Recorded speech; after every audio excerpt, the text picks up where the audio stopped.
And salutations, ladies and gentlemen of YouTube. This is MazezRealm once again, and welcome to another very special episode of my series, The Arsenal. For this episode, I have got my first ever League Play loadout for you guys, and it is to serve the purpose of the anchor. And for those of you who know what competitive Call of Duty is all about, you will know exactly what the role of the anchor is and what they're supposed to do. And this particular loadout excels in that role. So without further ado, let's jump in to the loadout that we have here. It is featuring the XM8 assault rifle, or as it is known in game, the M8A1. And we have got 3 attachments on this assault rifle, and that is courtesy of the primary gunfighter wildcard that we have there.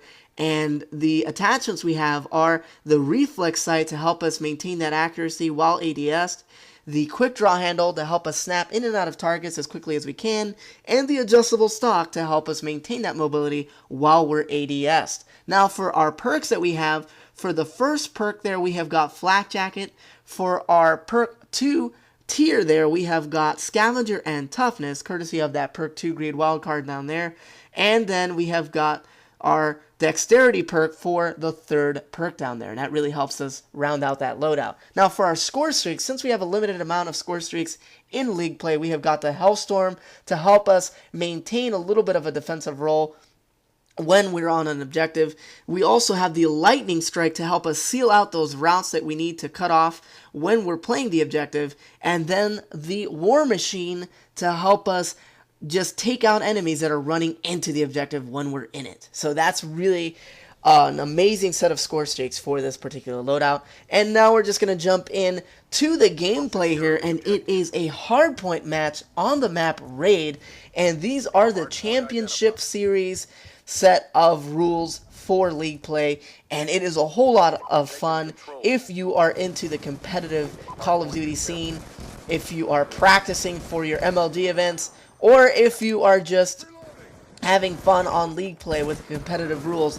It is a whole lot of fun to play this mode, and I really enjoy it, and I also really enjoy playing the role of the anchor. Now for those of you guys who don't know too much about being an anchor in Black Ops 2 League Play or professional Call of Duty, basically the role is to seal off the spawns for your teammates and make sure that you have all of the right routes and everything cut off and set up for your team, and basically you have to eliminate the enemies that are running into those routes and running into your spawn, so that if you do die, your teammates actually have a good spawn, and then they can actually jump on that objective, or they can eliminate the enemies that are on the objective. And that is the role of an anchor. Now, a lot of you are probably wondering, how, you determine if you're a successful anchor. Now, I don't know if you guys watch competitive League Play or competitive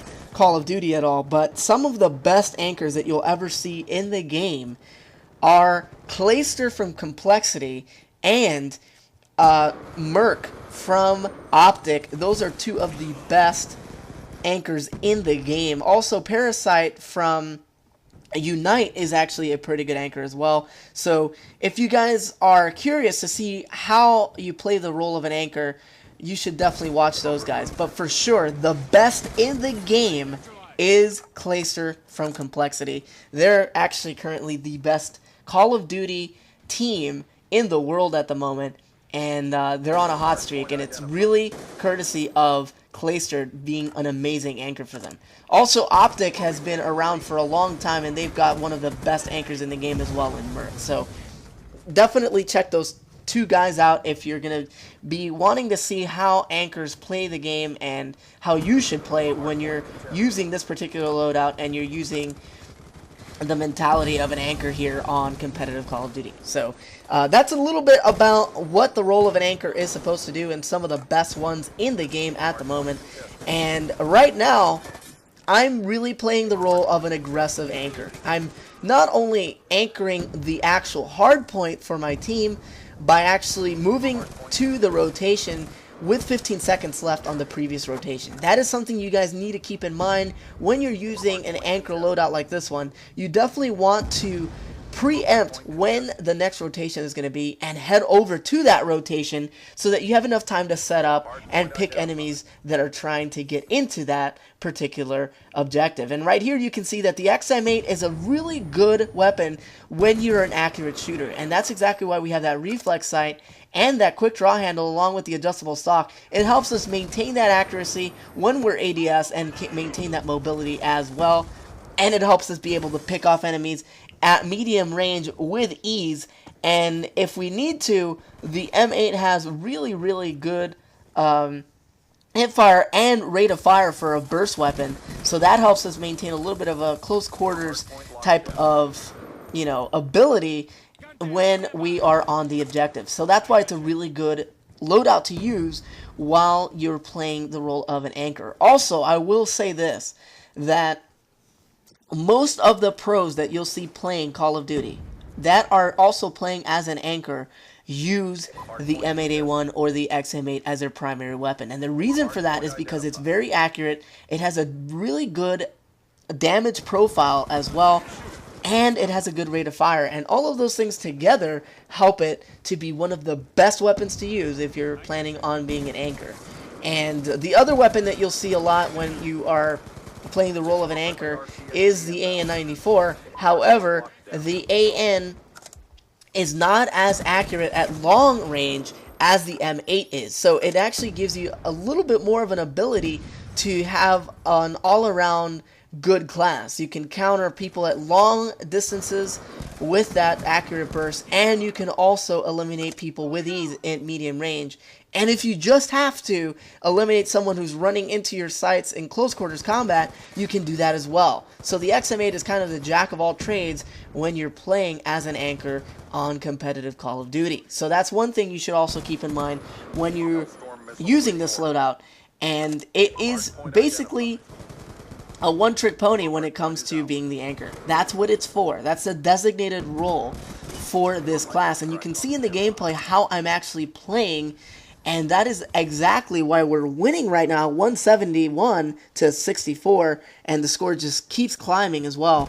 And it's just what you have to do in order to maintain a really good lead on either hardpoint or capture the flag. This loadout works really well on other game modes on League Play as well if you're playing the role as an anchor. It's not just limited to hardpoint. It also works really well on capture the flag when you're playing the anchor and you're being defensive and trying to make sure that you hold the flags and that you hold your spawns for your teammates. This loadout works really well. Now you can see that I finally have equipped my score streaks. I've gotten all of them here, and right now I have got the War Machine equipped, and this War Machine is perfect for holding down a hard point or defending a flag. Now, the reason why the War Machine is way better than the Death Machine when it comes to actually being on the objective and protecting the objective